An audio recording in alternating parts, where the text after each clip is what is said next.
everyone to the Week in Review episode 211. This is where we go over Raw and SmackDown in a WWE action figure setup style. I am Bretto Live. If you guys have never heard of Bretto Live, I do WWE and WWE action figures all over the YouTube channel. Feel free to check it out down below. Without further ado, let's jump into this really mid Monday Night Raw. Also, night 2 of the WWE draft here in 2023. Let's go. We opened up the show with a couple draft picks from Triple H, the game. After the draft picks, he got interrupted by Mr. Paul Heyman. Paul Heyman came out and he talked about how good the brand new WWE World Heavyweight Championship would look around the waist of the Tribal Chief Roman Reigns. But then he got interrupted by Seth freaking Rollins. Rollins came out and said that's not going to happen. Rollins said he's going to be the next world champion. He started threatening Paul Heyman in a way, backing him up in a corner, and then here comes Solo Sikoa, and then they set up for the main event, Seth Rollins versus Solo Sikoa, which was a pretty good match, and I will talk about it near the end of the Raw part of the video. But as far as the way that they opened up the show, kind of boring. Just let me know the main event's going to be Solo and Seth before the show even starts. Like, there's no need for a promo like this. Liv Morgan and Raquel Rodriguez took on Dakota Kai and Bayley of Damage Control, and I'm not even going to lie with you, I thought this match was for the Women's Tag Team Championships,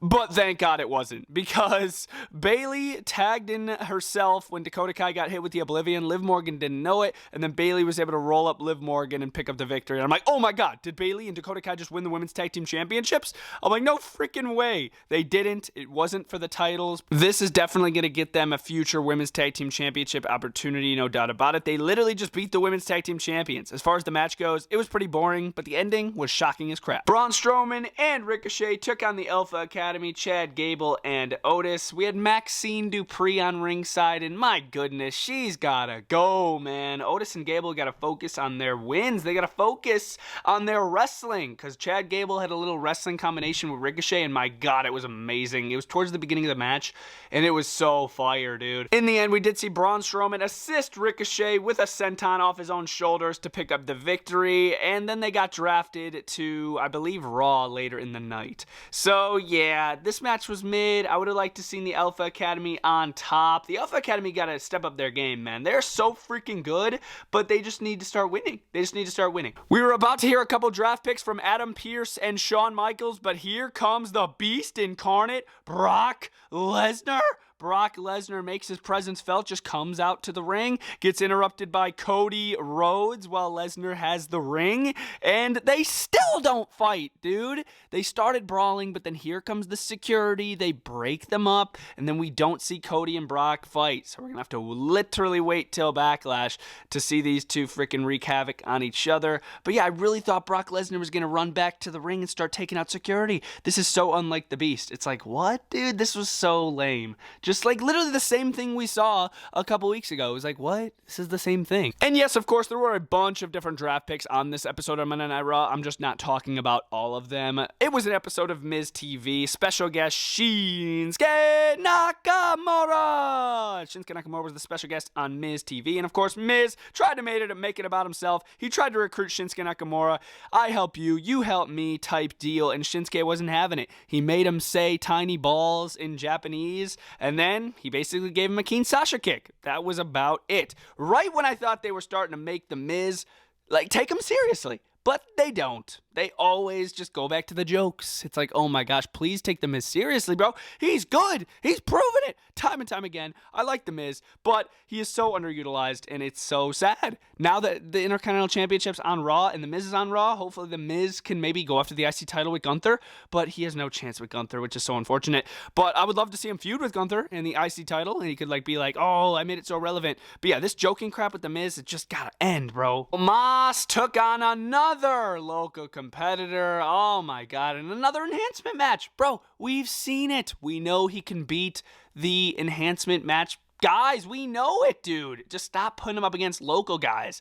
Give him a story. I don't know. Have MVP turn on him or something. I don't know. Just do something interesting with Omos. He's not interesting, and he's really boring. He was really nice, him and MVP when I met him, but it's just, oh man, it's just, they got to do something. This is just so boring. Matt Riddle went one-on-one with Jimmy Uso, and this was so interesting, dude. So we had Jey Uso on ringside, and y'all know Jey Uso was going to pose a factor in Jimmy Uso winning the match, but then Kevin Owens and Sami Zayn had an idea. Okay, let's throw a chair. Let's pull an Eddie Guerrero, throw the chair at Jey, fall on the floor, make a chair sound effect. The ref turns around, boots Jey Uso out of ringside, and then Riddle took care of business from there. Hit the floating bro on Jimmy to pick up the victory, which I thought was pretty good. Give the Usos a little taste of their own medicine, but just put yourself in the Usos' shoes for a second. Like, they have been just being treated horribly. Lost at WrestleMania. Now they're losing again here. They're getting treated differently by the tribal chief. Like, the Usos got to come to their senses and just be like, yeah, I'm done with this bloodline crap. Let's do us and let's win back these titles. And they were drafted to SmackDown with the bloodline, which is crazy.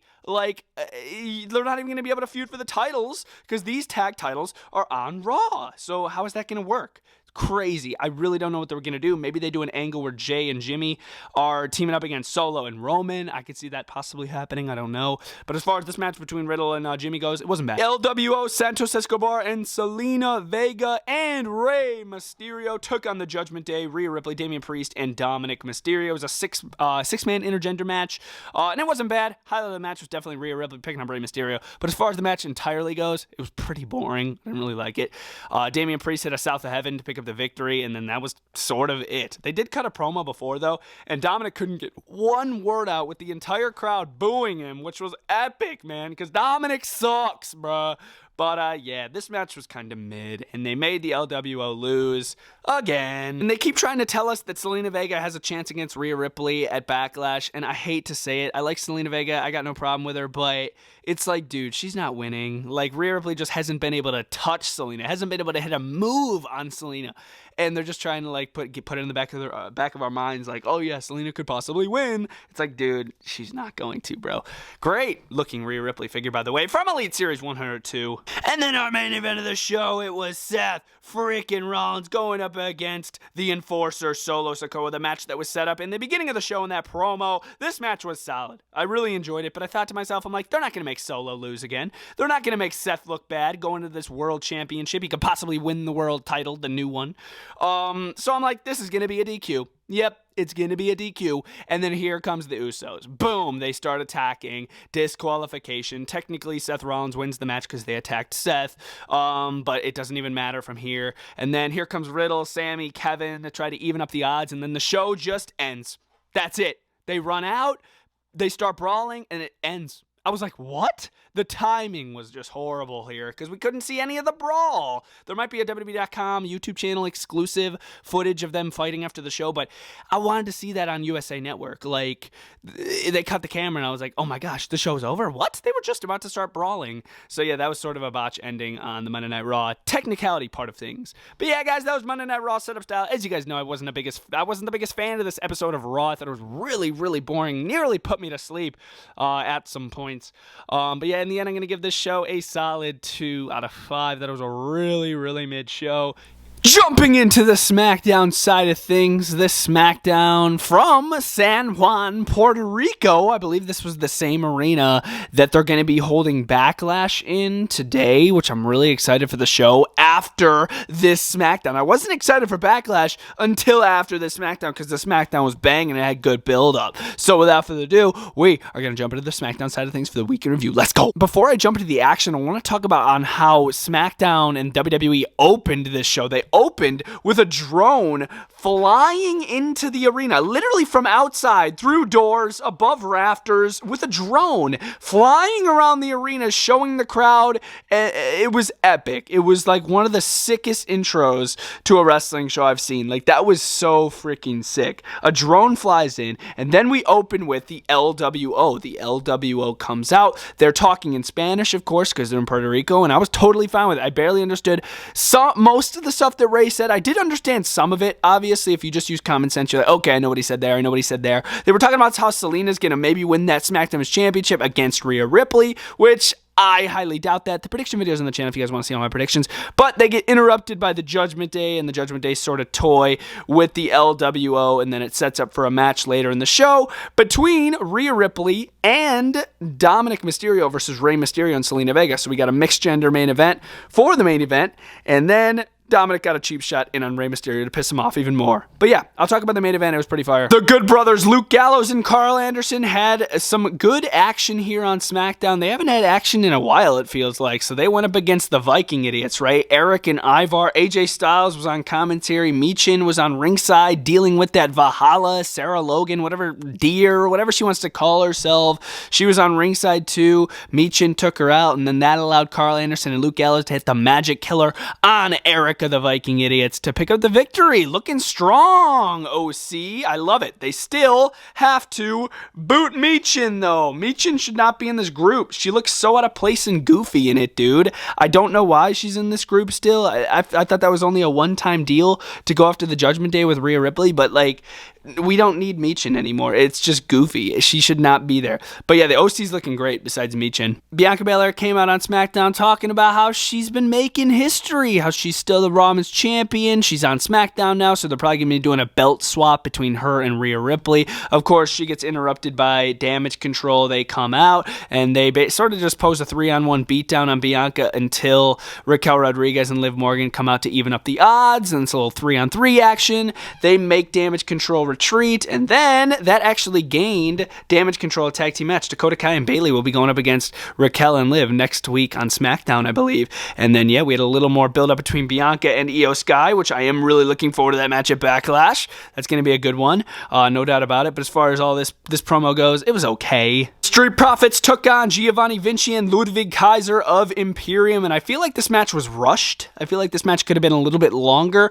The Street Profits made quick work of Giovanni Vinci and Ludwig Kaiser. I gotta say though, Vinci did jump out of this match right when that bell rang. He came out with a bang. He was jumping off top ropes, jumping to the outside. Giovanni Vinci was going crazy until he got stopped with the freaking 10-foot frog splash from Montez Ford, and the Street Profits, like I said, made quick work of the Imperium. Cody Rhodes came out, cut a similar promo to what he's been saying, how he has to beat the Beast Brock Lesnar. He has to somewhat finish the story if he's, he has to beat the Beast to continue this story, whether it's the World Heavyweight Championship or somehow Roman Reigns, even though he's on a different show. But yeah, Cody Rhodes has to beat the Beast, and everything he said in the promo was factual, man. He even said, "What do you guys want to talk about?" in Spanish, which I thought was really cool. I liked that. Shinsuke Nakamura took on Karrion Kross. I gotta be honest with you guys, I wasn't really looking forward to this match whatsoever, but man, once they started going to town, hard-hitting brawl this was, bro. I really enjoyed this match. Karrion Kross whipped Shinsuke Nakamura on his head like 4 or 3 times, picking up ragdolling Shinsuke around the ring. I thought it was great. Karrion Kross did amazing. Shinsuke did amazing. I really enjoyed this match. In the end, Shinsuke Nakamura was able to hit the Keen Sasha kick on Karrion Kross to get the victory. By no means was this an easy dub for Shinsuke. This was a tough win for Shinsuke. Scarlett, sort of got involved here and there, but nothing crazy. But Shinsuke Nakamura, no doubt looking good here in this match up against Karrion Kross here on SmackDown. Then our main event of the show was Rey Mysterio and Zelina Vega going up against Dominic Mysterio and Mommy Rhea Ripley. This match was pretty decent. Up until the end, Rey Mysterio, he was able to hit a little inside cradle pinning maneuver on Dominic to pin Dominic 1, 2, 3. And then after the match, Finn Balor wasn't having it. He came in the ring, started beating down Rey. They all did. Judgment Day started beating down LWO. And then here comes Bad Bunny and the rest of the LWO, Santos Escobar, Cruz del Toro, and Joaquin Wilde. They all ran out. They evened up the odds. Bad Bunny looked like a beast. The pop for Bad Bunny, bro. Oh my goodness. This Puerto Rican crowd was going crazy for Bad Bunny and everybody. Their Cody Rhodes, whoa, was amazing. This crowd was great. My gosh. The pop was awesome, bro. I knew Bad Bunny was coming, so I'm like, hey, Dad, get ready for this pop. You ready? You ready? Ready? And here come Bad Bunny. I was like, that is epic. So they fought off the Judgment Day, and yeah, Bad Bunny's definitely looking good going up against Damian Priest at Backlash. Zelina Vega, I wish I could say the same, but she is going to get wrecked by Mommy, no doubt about it. I hope it's not a squash. I hope they actually give Zelina some time, because she's talented. You know, don't just squash Zelina. That'd be mean. You know what I'm saying? But yeah, guys, that was SmackDown. That was Raw setup style. SmackDown this week, I'm going to give a solid 3 out of 5. I enjoyed, you know what, 4 out of 5. 4 out of 5. I'm giving SmackDown a 4 out of 5 this week. I thought SmackDown was fire. I enjoyed it. The crowd was hot. The matches were hot. I enjoyed the SmackDown. It was a great go-home show to Backlash, and they needed this because I wasn't excited for Backlash, and now I am. WWE, they know how to do it, man. I really began enjoyed the weekend review of Raw and SmackDown this week. Let me know your rankings down in the comments down below for Raw and SmackDown. Stay tuned for Backlash review dropping tomorrow. I'm going to be talking about the entire show, the results, my reactions. So stay tuned for that and subscribe to Bretto Live. Bretto Live out.